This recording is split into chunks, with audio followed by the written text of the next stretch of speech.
Okay, I don't want people to go off the bandwagon, start with the conspiracy theories that you hear this on TikTok or wherever, YouTube. Oh, 200 yards, that this person must have been a marksman. Listen, a police officer or a marksman or a hunter who hunts deer can easily do 200 yards.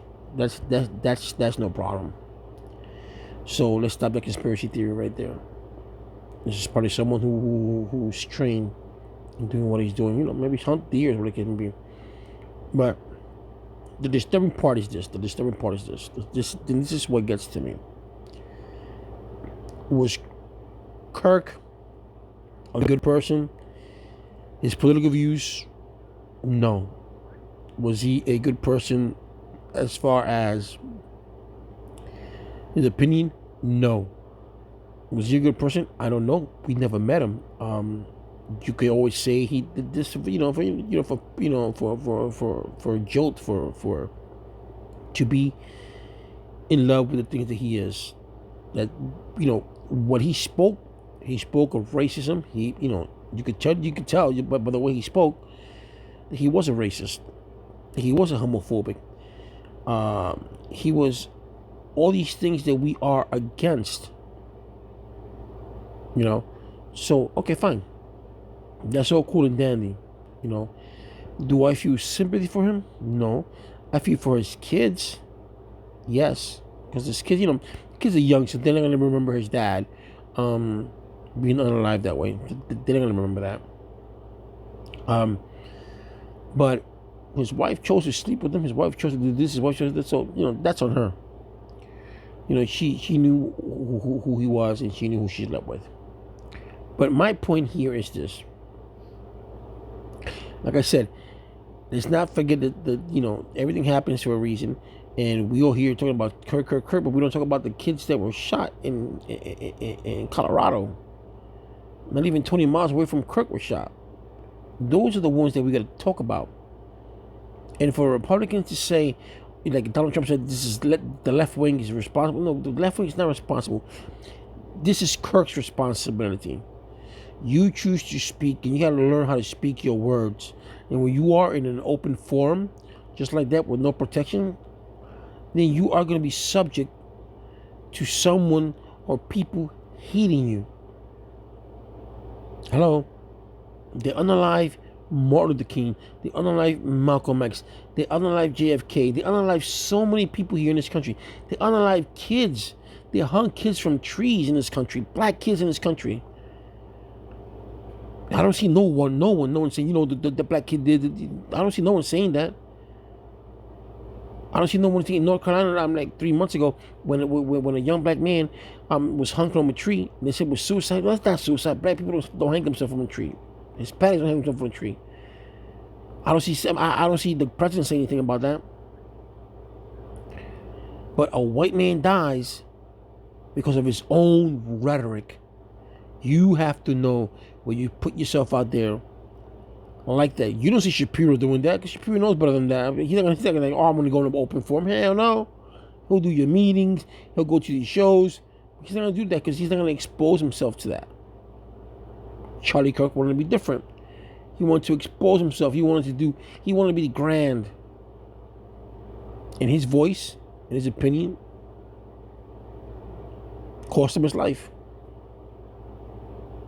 Say what you want to say about the man, like them or dislike him. The point here is this. No matter what happens in life, you should not take another person's life away because you disagree with his or her views. Now, with that being said, can you feel sympathy for him? In my opinion, no. For the kids, yes. But like I said, the kids not going to remember anything. But for him, no. Because he chose to say that black and black crime. He chose to say that the Holocaust, that abortion is worse than Holocaust. He chose to say that it's okay that gun violence happens. That it's unfortunate that people lose their life, but it's okay because it upholds the Second Amendment. Okay? It's okay to say or submit to your husband. The woman, it's okay that he says that. If when they asked him a question when he was doing the debate in Jubilee, they asked him if your daughter was to get rape, and she was 10 years old, would you give you would have her would you have her have a child? He said yes. Those things are not humanly in our mind. That's just not. I'm not talking about American. It's just talking about humans. Period.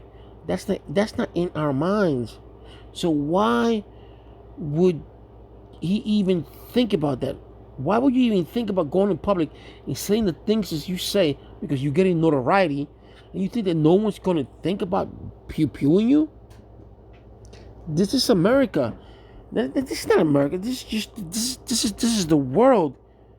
Cain killed Abel because he felt that God was being more caring for Cain. I mean, the Abel that he was for Cain, but Cain didn't realize that it's not that he was being caring for Abel more than he did with Cain. What happened was that Cain was not giving him the best of what God deserved. He was just giving him scrap. I gave you life, you gave me the best, and that's what Abel was doing. So he thought that he was taking sides with Abel. No, so he missed that point. The person who unalived Kirk missed that point too. But we're living in a world, like I said, they killed Malcolm X, they killed John F. Kennedy, they killed many people in this country, and in other countries too. What we're talking about here, just for an opinion, and you guys are the president's holding half staff for this guy. No. The two senators, the Holtmans that passed away in Minnesota, did he hold staff for them? No. Did he have staff for the kids that passed away? No. Did he even mention? Today Donald Trump? Did he mention about the school shooting in Colorado? No. Did he say, listen, my condolences or my prayers going out to the kids' family? No. Did he go to the funeral of the husband? No. So this president doesn't give a shit about anybody. The Republican Party don't give a shit about anybody. But they will go around in the news and say, oh, you know what? This is the Democrats' fault. No, it's not a Democrats' fault. This is fucking Kirk's fault. Because he knows that we live in a country that if people don't agree with you, you're going to have some people that are not going to like you.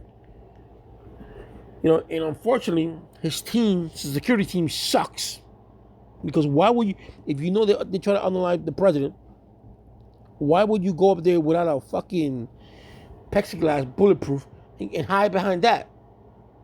Not very bright. Not very bright at all. So, I'm not celebrating his death because I don't celebrate no one's death. That's bad. But I have no sympathy for him. He has no sympathy for you. Do you think the same thing would happen to you?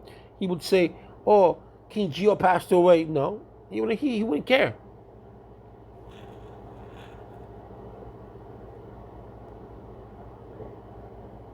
But the unaliving of someone because they have different views from you, that's wrong. That's wrong for anyone. But God knows that I feel sympathy for a lot of people, and like a friend of mine taught me today. Your sympathy is selective. You feel sympathy for those who think they deserve it. Sorrow is one thing, sympathy is another. And Kirk himself said that sympathy was outdated. In small words, if you look at his context of what he said, and I'm pointing to you in layman's words, he said that's outdated. It shouldn't even exist to have sympathy. So if he says that, why should you have sympathy for him? Because he's another human being? Now tell me, since Kirk has been doing his speeches, when has he said anything about the unaliving of the young school children? But yet, nothing, right? But yet you have Donald Trump giving him a memory, and then he lets go of these January 6th insurrectionists. He gives them pardon.